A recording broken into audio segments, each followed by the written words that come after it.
In a humble village nestled between rolling green hills and dense forests, there lived a tailor, small in stature yet brimming with confidence. He worked tirelessly at his tiny shop, sewing garments for the townsfolk. But despite his skills, his life felt painfully ordinary. That was until one fateful morning when destiny stitched him into legend. As the tailor sat eating a thick slice of bread and jam, a swarm of flies gathered, greedily hovering over his meal. With a swift slap of his hand he struck the air, then lifted his palm to find 7 lifeless flies. 7 at one blow, he marveled, chuckling to himself. Why, that sounds positively heroic. Inspired by his own wit, he fashioned a sash and embroidered the words 7 at one blow across it.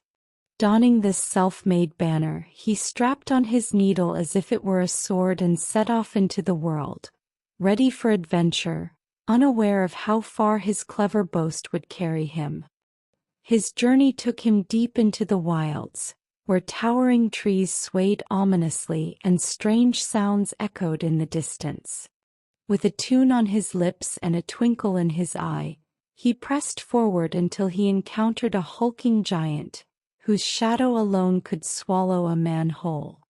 The tailor, undeterred, stood his ground, looking up at the monstrous being with unwavering confidence. The giant squinted at the small stranger and the bold proclamation across his chest. 7 at one blow, the giant rumbled. Surely you don't mean men? The tailor shrugged, letting mystery do the talking. Who's to say? He said with a smirk, crossing his arms as if unimpressed by the massive creature before him. Intrigued and slightly unnerved, the giant decided to test him. He picked up a boulder and squeezed it until water dribbled from its cracks. Can you do the same? He challenged, watching the little man closely.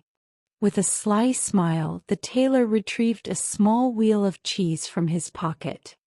He gripped it tight and fresh milk oozed from its center. The giant's eyes widened. Impressive, he grumbled. Not one to back down, the giant tossed a boulder far into the sky. Can you throw as high? The tailor took a small bird from his pouch, hurling it into the air.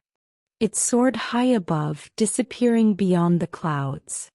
Easy, he boasted. The giant, now convinced that this tiny man was no ordinary mortal, offered him a place to stay. But deep in his heart he feared the tailor, and giants do not like feeling afraid. That night, as the tailor slumbered in the giant's cavernous home, the giant raised his club and brought it down with crushing force upon the tailor's bed. Dust rose, stones cracked, but when the giant peered closer, the bed was empty. The tailor, wise to the trick, had slipped away moments before and curled up safely in a nearby corner. At dawn he stretched and yawned. What a wonderful night's sleep. You should invest in softer beds. The giant's face paled, and before the tailor could utter another word, the massive brute fled into the forest, never to be seen again. As he continued his travels, word of the tailor's cunning spread far and wide, reaching the ears of the king. Summoned to the royal palace, he found himself before a skeptical ruler who eyed his sash with great suspicion.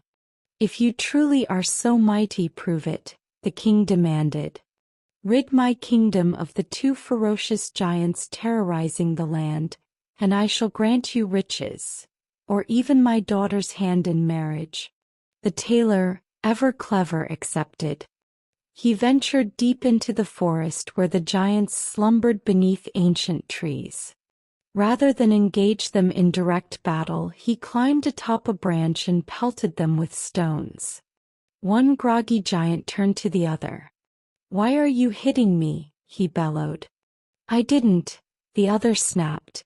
Soon, fists were flying, and in their rage they struck each other down with such force that the earth trembled beneath them. The tailor dusted his hands and strolled back to the castle. "Your problem is solved," he declared. The king, still doubtful, sent him on one last task: to capture a raging unicorn that had eluded knights and hunters alike. The tailor, unfazed, ventured into the beast's domain. When the unicorn charged, its mighty horn gleaming like a spear, the tailor leapt aside at the last moment. The creature's horn lodged deep into a tree, trapping it in place. With effortless ease, the tailor looped his belt around its neck and led it back to the castle. With no more excuses, the king had no choice but to honor his promise. The tailor married the princess, donned the crown, and ruled the kingdom, not through brute strength but with sharp wit, quick thinking, and a bit of well-placed embroidery. But the princess, suspecting her husband was no warrior, tested him one night. As he lay sleeping, she instructed a servant to eavesdrop and hear what he murmured in his dreams. To her astonishment, the tailor, in his sleep, muttered about stitching fine garments, the price of silk, and adjusting the hem of royal robes.